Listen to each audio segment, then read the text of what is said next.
Hello everybody, स्वागत है आप सबका हमारे इस यूट्यूब चैनल प्रीमियम इंस्टीट्यूट पर। आज हम लोग बात करने जा रहे हैं 3 इंपॉर्टेंट डेफिनेशन की मैट्रिक्स में। ट्रांसपोज मैट्रिक्स, परिवर्त आव्यूह, सिमेट्रिक मैट्रिक्स, सममित आव्यूह और स्क्यू सिमेट्रिक मैट्रिक्स, विषम सममित आव्यूह।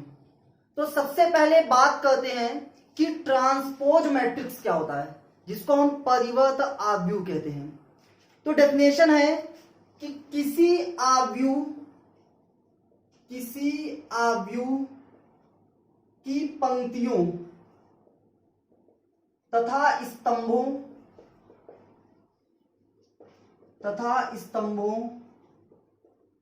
को परस्पर बदलने पर,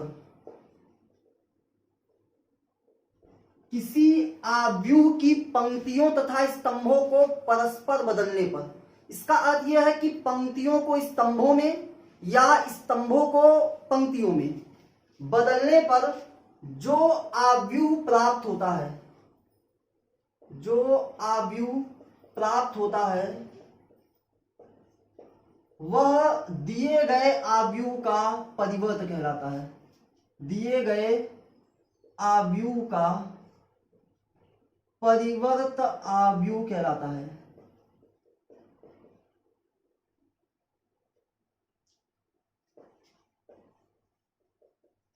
तो ये ट्रांसपोज मैट्रिक्स की डेफिनेशन है कि किसी आव्यूह की पंक्तियों तथा स्तंभों को अगर इंटरचेंज कर दिया जाए, कॉलम्स को रो में इंटरचेंज कर दें, रो को कॉलम्स में इंटरचेंज कर दें, तो उससे जो हमें नया आव्यूह प्राप्त होगा वो उस पहले आव्यूह का, दिए गए आव्यूह का ट्रांसपोज होगा।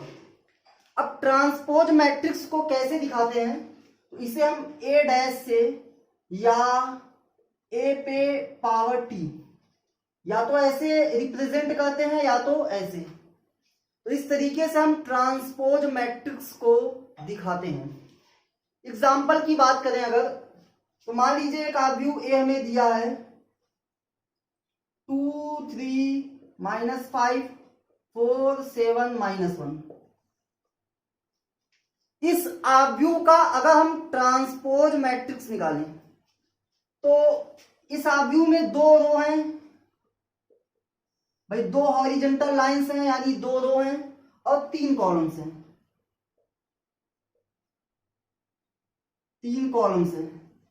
इसका जो ट्रांसपोज मैट्रिक्स होगा, जिसको हम a डैश या a पे पावर t से दिखाते हैं, क्या होगा, तो हम कॉलम्स को रो में या रो को कॉलम्स में इंटरचेंज करेंगे। तो देखिए, ये जो फर्स्ट रो है इसको हम फर्स्ट कॉलम बना देंगे। तो ये जो 2 3 और -5 लिखा है, इसको हम कॉलम्स के रूप में लिखेंगे 2 3 -5। ये आपका फर्स्ट रो आव्यूह ए का ये फर्स्ट कॉलम बन जाएगा a डैश का। इसी प्रकार से जो सेकेंड रो होगा वह a डैश का सेकेंड कॉलम बन जाएगा 4 7 -1। सेकेंड रो को हमने कॉलम के रूप में लिख दिया। तो आप देख सकते हैं कि यहां पे हमने रो को कॉलम में बदल दिया, इंटरचेंज कर दिया। अब अगर देखा है तो इसमें 3 रो हैं, R1 R2 और R3। एक और इसमें इंपॉर्टेंट बात यह है कि यदि आव्यूह A का जो ऑर्डर है, कोटि, वो m क्रॉस n है, यदि आव्यूह A की कोटि m क्रॉस n है, ऑर्डर ऑफ जो मैट्रिक्स है A, ठीक है, जिसके एलिमेंट को aij से दिखाते हैं, अगर उसकी कोटि m क्रॉस n है, तो जो हमारा परिवर्त आव्यूह आएगा, जिसको हम a डैश से दिखाएंगे, उसकी जो कोटि होगी, a डैश की जो कोटि होगी वो n क्रॉस m होगी। यह भी एक बहुत इंपॉर्टेंट पॉइंट है कि यदि आव्यूह a की कोटि m क्रॉस n है, तो a डैश, उसके परिवर्त आव्यूह की कोटि n क्रॉस m होगी। जहां, ठीक है, m पंक्तियों की संख्या, n स्तंभों की संख्या यहाँ पे, यहाँ पे n पंक्तियों की संख्या, n स्तंभों की संख्या होगी। आप देख भी सकते हैं कि जो आव्यूह ए था इसमें 2 रो और 3 कॉलम है, तो इसकी कोटि जो है 2 क्रॉस 3 है, और इसके परिवर्त आव्यूह की कोटि क्या हो जानी चाहिए, 3 क्रॉस 2। तो देखिए यहाँ पे 3 इसके रो हैं तो 3 और 2 कॉलम्स हैं तो क्रॉस 2। तो देखिए यहाँ पे 3 क्रॉस 2 इसकी कोटि है भी। तो ये था डिफिनेशन परिवर्त आव्यूह का। अब हम बात करते हैं कि परिवर्त आव्यूह के गुण कौन कौन से हैं। प्रॉपर्टीज ऑफ ट्रांसपोज मैट्रिक्स, ये भी काफी इंपॉर्टेंट है, बहुत सारे क्वेश्चंस में इनकी प्रॉपर्टीज को यूज किया जाता है। तो अगर हम प्रॉपर्टीज की बात करें तो प्रॉपर्टीज हमारी क्या होंगी, तो देखिए properties of transpose matrix, properties of transpose matrix, गुण, परिवर्त आव्यूह के गुण। तो सबसे पहला इसका गुण है कि परिवर्त आव्यूह का परिवर्त, ए डैश का परिवर्त वह स्वयं आव्यूह ए के बराबर होता है। इसकी फर्स्ट प्रॉपर्टी है। इसको हम ऐसे भी लिख सकते हैं कि ए की पावर टी की पावर टी ये ए के इक्वल होता है। परिवर्त आव्यूह का परिवर्त यह आव्यूह ए के इक्वल होगा। सेकेंड प्रॉपर्टी है इसकी कि ए धन बी का परिवर्त, ए और बी का योग और उसका परिवर्त, यह अलग अलग ए के परिवर्त और बी के परिवर्त के योग के बराबर होगा। अगर हम बीच में प्लस की जगह माइनस चिन्ह का प्रयोग करें तो भी यह प्रॉपर्टी सेटिस्फाइड होगी। अर्थात अगर a माइनस बी का परिवर्त निकाले तो a परिवर्त माइनस बी परिवर्त के इक्वल होगा। थर्ड इसकी प्रॉपर्टी है कि कोई स्केलर क्वांटिटी k, कोई एक अदिश संख्या k का अगर आव्यूह a में गुणा कराकर उसका परिवर्त निकालें तो आव्यूह a का परिवर्त के गुना के बराबर होगा। यानी के ए का डैश वो के ए डैश के इक्वल होगा। यह इसकी तीसरी प्रॉपर्टी। चौथी और बहुत इंपॉर्टेंट प्रॉपर्टी है कि ए बी का जो परिवर्त होगा, यानी ए और बी के गुणनफल से जो आव्यूह बनेगा उसका परिवर्त, उसका ट्रांसपोज, ये आपका बी के परिवर्त और ए के परिवर्त का गुणनफल होगा, मल्टीप्लीकेशन होगा। ये आपका बहुत ही इंपॉर्टेंट प्रॉपर्टी है, बहुत ज्यादा इसका यूज होता है। और फिफ्थ और लास्ट प्रॉपर्टी है कि अगर कोई आइडेंटिटी मैट्रिक्स है और उसका ट्रांसपोज, उसका जो परिवर्त होगा वह स्वयं वह उस आइडेंटिटी मैट्रिक्स, उस इकाई आव्यूह के बराबर होता है। एग्जाम्पल भी अगर हम देखें तो मान लीजिए ये एक आइडेंटिटी मैट्रिक्स है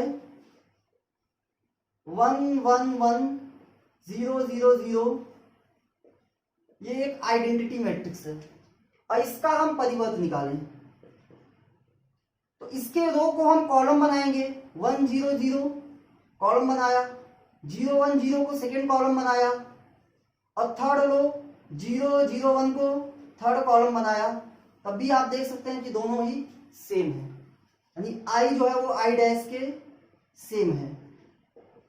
तो ये था हमारा फिफ्थ नंबर प्रॉपर्टी।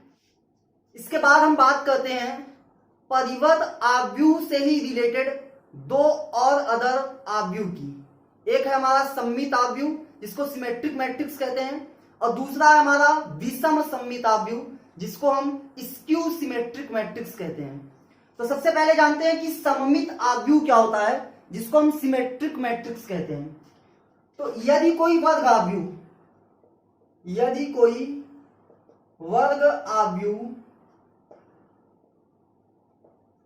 ए परिवर्त आव्यूह ए डैश के बराबर हो, अर्थात जो ए है वो ए डैश के इक्वल हो, यानी किसी आव्यूह का जो परिवर्त है उस आव्यूह के ही क्या हो, इक्वल हो, ए बराबर ए डैश हो।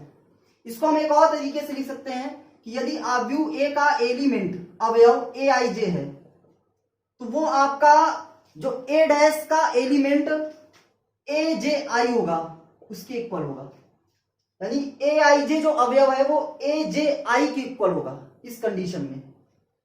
तो क्या होगा, तो आव्यूह ए जो है, आव्यूह ए सममित आव्यूह कहलाता है, सममित आव्यूह कहलाता है।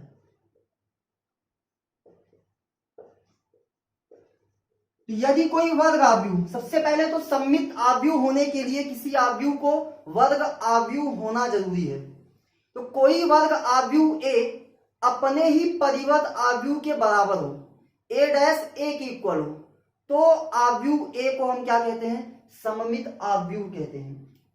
मान लीजिए एक आव्यूह है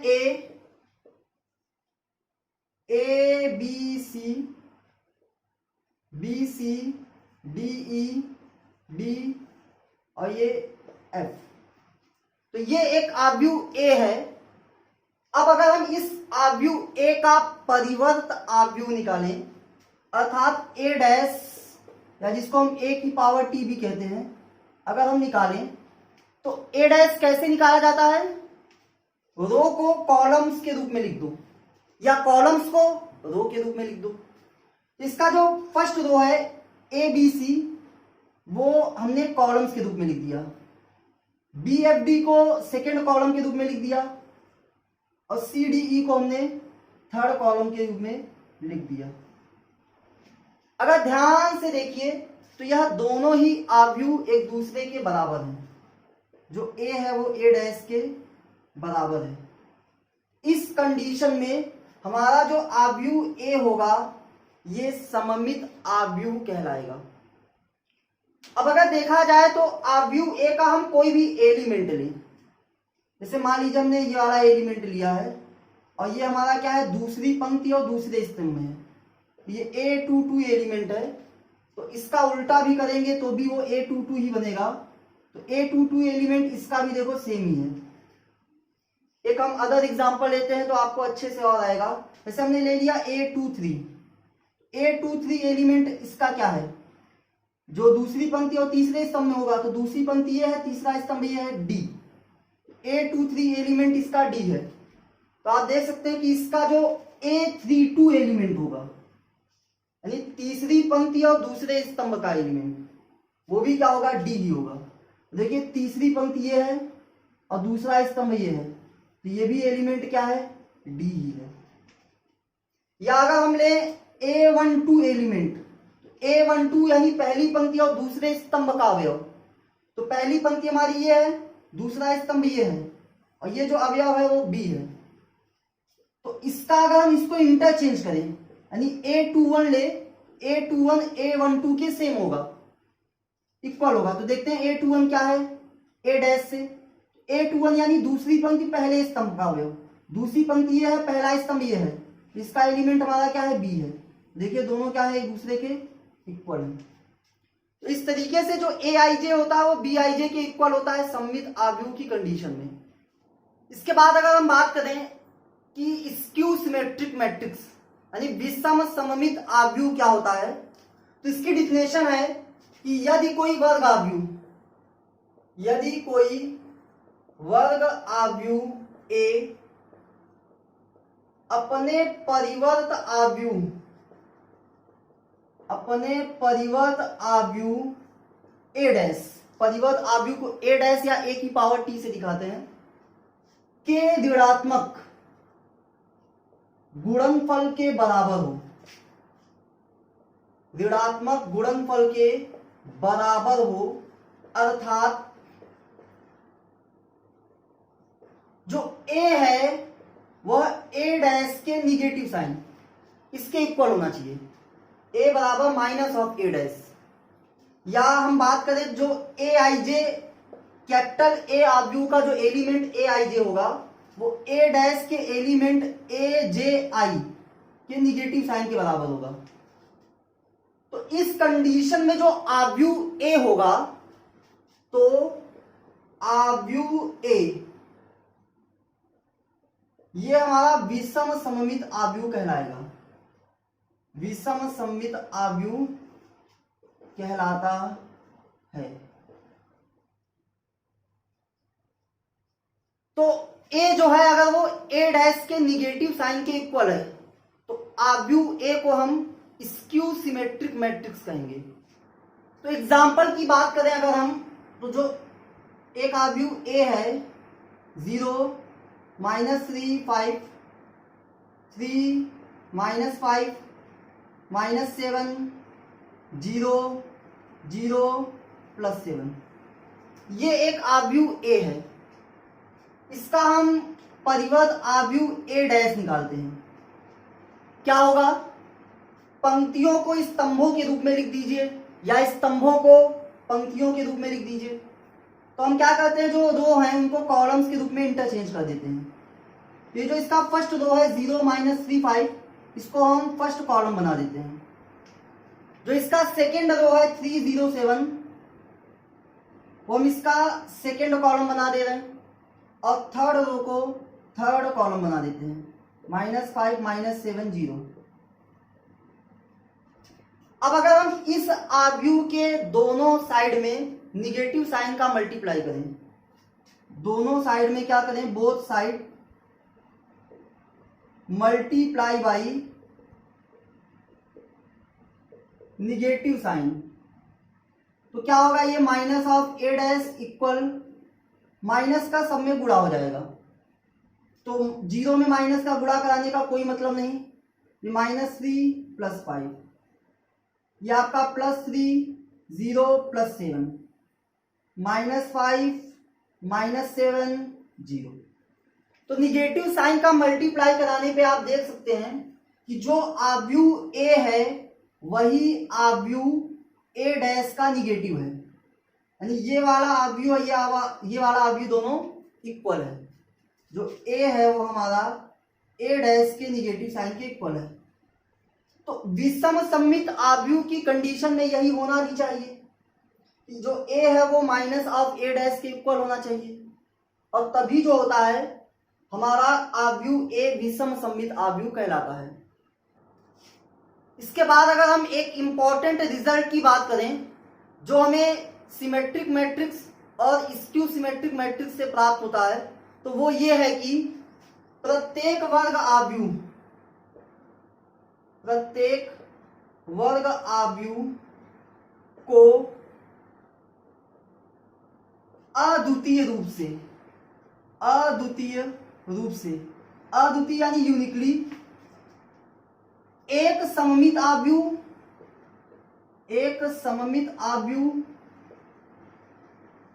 तथा एक विषम सममित आव्यूह के योग के रूप में लिखा जा सकता है। जैसे जो आव्यूह ए है इसको हम ऐसे भी लिख सकते हैं कि 1/2 a plus A dash plus योग के रूप में लिखना है 1/2 a माइनस ए डैश। ये सममित आव्यूह और विषम सममित आव्यूह के योग के रूप में हम इसको ऐसे लिख सकते हैं। अगर हम इसको सॉल्व करें तो ये ए डैश से ए डैश कैंसिल हो जाएगा, 1/2 a ये फिर से ए ही बना लेंगे। तो ये एक इंपॉर्टेंट रिजल्ट हम प्राप्त कर सकते हैं सिमेट्रिक मैट्रिक्स और स्क्यू सिमेट्रिक मैट्रिक्स से। तो स्टूडेंट्स, अगर आपको ये वीडियो अच्छा लगा हो तो इसे लाइक, शेयर और सब्सक्राइब कीजिए और बेल आइकन को दबाना